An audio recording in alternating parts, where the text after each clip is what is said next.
vous avez un iPhone et vous ne connaissez absolument pas cette manipulation. Alors, restez jusqu'à la fin de cette vidéo et du coup, vous aurez la possibilité de connaître tout ce que nous allons détailler dans la vidéo. Je répète bien, restez jusqu'à la fin pour bien connaître les méthodes.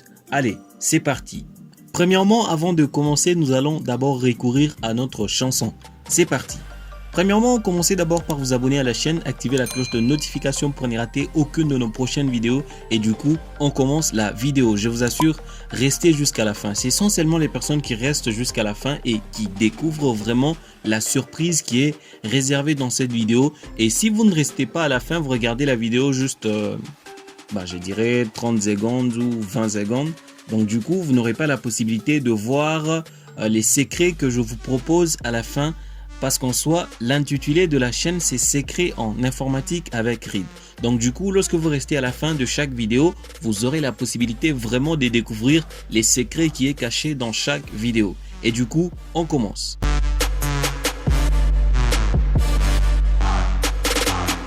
Voilà deux nouvelles méthodes qui seront révélées dans cette vidéo sur la plateforme Apple.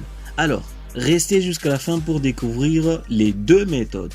Voilà, premièrement, vous allez rentrer dans vos réglages, et du coup, vous allez rechercher avec moi. Vous allez rechercher avec moi confidentialité. Chez moi, c'est dans général, et puis pas confidentialité, accessibilité. Et du coup, vous entrez dans accessibilité. Et là, il y a beaucoup d'options, mais l'option qui va vraiment nous intéresser, c'est Assistive Touch qui est juste là. Vous ne l'avez pas encore activé. Alors Assistive Touch vous permet d'utiliser un iPhone si vous éprouvez des difficultés à toucher l'écran ou si un accessoire adaptatif vous est nécessaire. Par exemple, vous avez un petit problème d'empreinte, votre empreinte a un petit problème et là du coup l'Assistive Touch vous permet vraiment de régler ces problèmes. C'est un accessoire adaptatif qui va vraiment vous être utile. Alors je vais activer la fonction et du coup vous voyez que l'Assistive Touch, c'est ce qui est là, c'est l'assistant qui s'est ajouté à mon écran. Donc lorsque vous voulez l'ajouter sur votre iPhone, du coup c'est la méthode qui vous permettra vraiment de l'ajouter. Et si vous voulez personnaliser votre menu parent, voilà, je vais essayer un peu de régler parce que lorsque je clique dessus, et voilà, le menu parent s'affiche déjà. Nous avons les notifications personnalisées, appareil, centre de contrôle, contrôle vocal, accueil. Du coup, il y a beaucoup d'options. Je ne sais pas comment est-ce que vous allez mettre ces icônes ou encore 7 ou encore, je ne sais pas. Je ne sais pas, moi je vais cliquer sur réinitialiser. J'aimerais bien que ça soit pareil parce que là c'est mieux. Et ils m'ont encore ajouté un bouton de Siri. Voilà, dans appareil, il y a trop d'options. Et si je clique sur suite, il y a beaucoup d'options vraiment qui me permettront de faire beaucoup de choses. Eh bien, par exemple, si j'ai un problème de mon bouton d'accueil, donc là, du coup, je vais cliquer sur le bouton accueil. Et voilà, je suis directement redirigé sur l'accueil. Et si j'ai un problème avec les centres de contrôle, je vais directement cliquer sur centre de contrôle. Et là, pour rentrer, je clique tout simplement sur centre de contrôle. Voilà. Et puis là, la deuxième manipulation.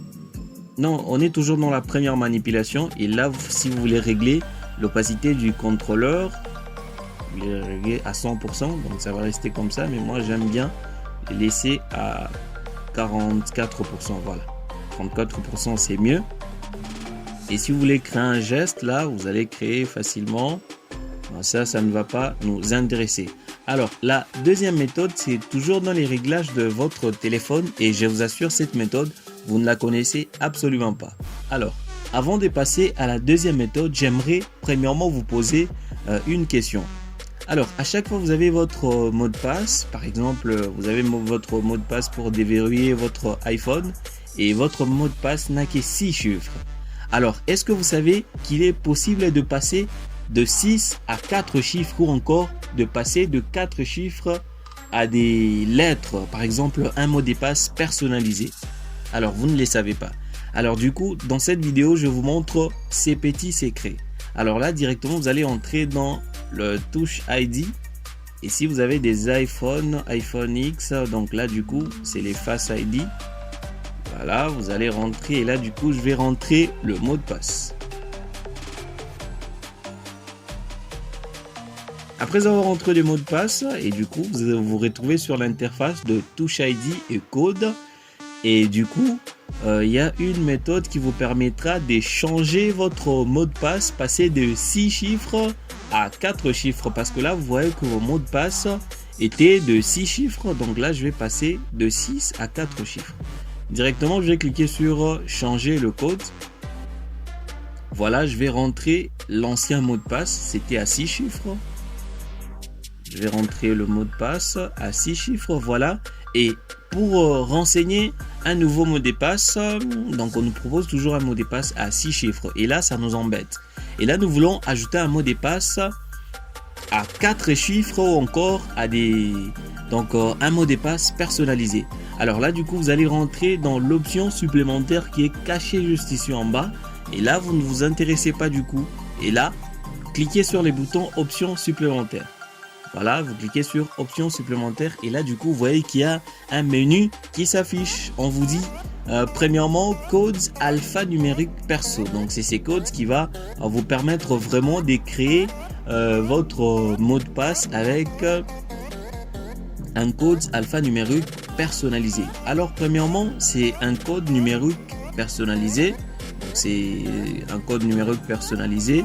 Et deuxièmement, vous aurez la possibilité vraiment de créer un code à 4 chiffres. Et là, du coup, si je clique code à 4 chiffres, directement, vous voyez que ça va changer de 6 à 4 chiffres.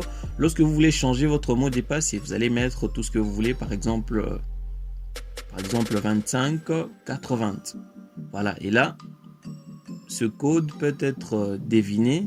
Votre code sera utilisé pour déverrouiller cet iPhone et protéger l'accès aux données stockées sur iCloud. Voilà, pour votre code, vous devez choisir un code bien sécurisé. Moi, je vais cliquer sur changer les codes. Et là, vous allez essayer de mettre le code que vous voulez. Donc, chez moi, je préfère bien garder le code à 6 chiffres. Et là, c'est la fin de la vidéo. N'oubliez pas de vous abonner à la chaîne, d'activer la cloche de notification pour n'y rater aucune de nos prochaines vidéos. Et du coup, on se dit à la prochaine pour une nouvelle vidéo. Allez, ciao!